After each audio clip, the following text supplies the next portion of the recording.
Wuhan में संक्रमण का दूसरा दौर। 1.10 करोड़ लोगों की हो रही टेस्टिंग। 10 दिन में टेस्टिंग पूरी करने का लक्ष्य। फ्री में हो रही टेस्टिंग पर लोगों को लग रहा डर। 10 दिन की लड़ाई पर भी उठ रहे सवाल।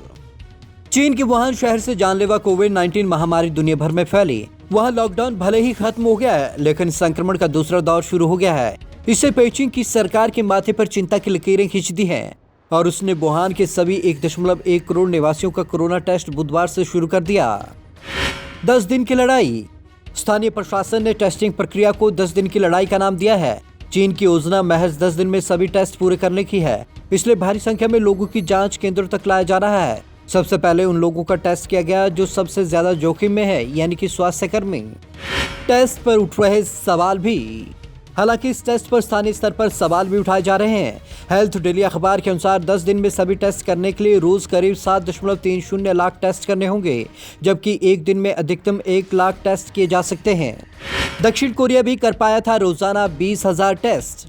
तर्क दिया जा रहा है कि टेस्ट के मामले में सबसे अव्वल माने जाने वाले देशों में से एक दक्षिण कोरिया भी मार्च में रोज 20,000 ही टेस्ट कर पाया था।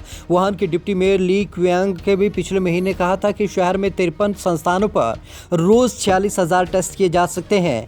ऐसे में 10 दिन में सभी लोगों की टेस्टिंग हो जाएगी, इस पर संशय है। पहले चरण में 50 लाख लोगों की हो चुकी जाँच। वैसे स्थानीय मीडिया रिपोर्ट्स के अनुसार वुहान में पहले चरण में 40 से 50 लाख लोगों की जांच हो चुकी है। वुहान यूनिवर्सिटी के डिप्टी डायरेक्टर यांग झांकी के अनुसार बाकी 60 लाख लोगों की जांच भी संभव है। वुहान के मेयर द्वारा स्थापित हॉटलाइन पर जवाब दिया जा रहा है कि सरकार ऐसे रेजिडेंशियल कंपाउंड को प्राथमिकता दे रही है जहाँ बुजुर्ग हो, घनी आबादी हो और पड़ोस में ग्रामीण प्रवासी श्रमिक हो। डरते डरते घर से निकल रहे लोग। वुहान में टेस्ट सेंटरों पर बड़े पैमाने पर लोग जुट तो रहे हैं, लेकिन वे डरते डरते घर से बाहर निकल रहे हैं। उन्हें इस बात का डर सता रहा कि कहीं टेस्टिंग के चलते हुए फिर से कोरोना की चपेट में ना जाएं। सोशल मीडिया पर भी यही मुद्दा चर्चा का विषय बना हुआ है। कई लोगों ने कहा वे सरकार के इस अभियान का समर्थन करते हैं, लेकिन उन्हें फिर से संक्रमित होने का डर सता रहा है। वुहान के एक निवासी ने कहा कि टेस्ट के लिए बड़े पैमाने पर लोगों को एक जगह एकत्र किया जा रहा है। ऐसे में संक्रमण के एक दूसरे से फैलने का खतरा बना रहेगा। 48 घंटे में मिल जाएंगे टेस्ट के रिजल्ट। पिछले हफ्ते टेस्ट करवा चुके लोगों और 6 साल से कम उम्र के बच्चों को रियायत दी गई है। टेस्ट के रिजल्ट 48 घंटे में मिल जाएंगे। वहीं सोशल मीडिया पर प्रसारित नोटिस में लिखा है कि न्यूक्लिक एसिड टेस्ट कराना आपके परिवार और समाज की जिम्मेदारी है। इसके लिए सभी को अपने नज़दीकी सेंटर में टेस्टिंग स्लॉट के लिए रजिस्ट्रेशन करवाना होगा। सरकार उठाएगी टेस्टिंग का खर्च। सरकार ने टेस्टिंग की लागत को मेडिकल इंश्योरेंस स्कीम से जोड़ दिया है। ऐसे में टेस्टिंग की कुल लागत 1050 करोड़ रुपए सरकार वहन करेगी। कुछ विशेषज्ञों का कहना है कि टेस्ट का अभूतपूर्व स्तर सरकार की चिंता दर्शाता है। वहीं कुछ की नज़र में यह बहुत महंगी एक्सरसाइज है और इसकी प्रभावशीलता पर भी संदेह है। दूसरे दौर में सामने आ चुके 21 मामले। चीन में कोरोना वायरस के दूसरे दौर में अब तक 21 नए मामले सामने आ चुके हैं, जिसमें बिना लक्षण वाले मामलों में 13 शामिल हैं।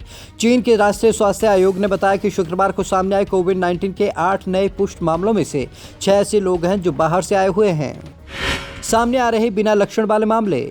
आयोग ने बताया कि अन्य 2 मामले स्थानीय स्तर पर संक्रमित व्यक्ति के संपर्क में आने के हैं। ये दोनों मामले जिलिन प्रांत के हैं, जहां बड़ी संख्या में इस संक्रमण के मामले आने के बाद हाल ही में लॉकडाउन लगाया गया। हालांकि बिना लक्षण वाले मामलों में संख्या में वृद्धि जारी है। शुक्रवार को ऐसे 13 और मामले सामने आए। NHC ने कहा कि बिना लक्षण वाले 561 मामलों में से 30 विदेश से आए हुए हैं, जो अभी भी चिकित्सा निगरानी में हैं। चीन में अब कुल 82,941 मामले। NHC ने कहा कि शुक्रवार तक पूरे चीन में कोविड-19 के पुष्ट मामले 82,941 तक पहुंच गए।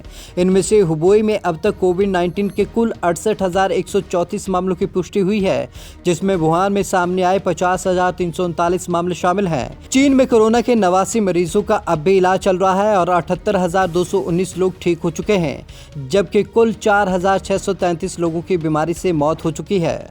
Bureau report, Punjab Kesari TV, Chandigarh.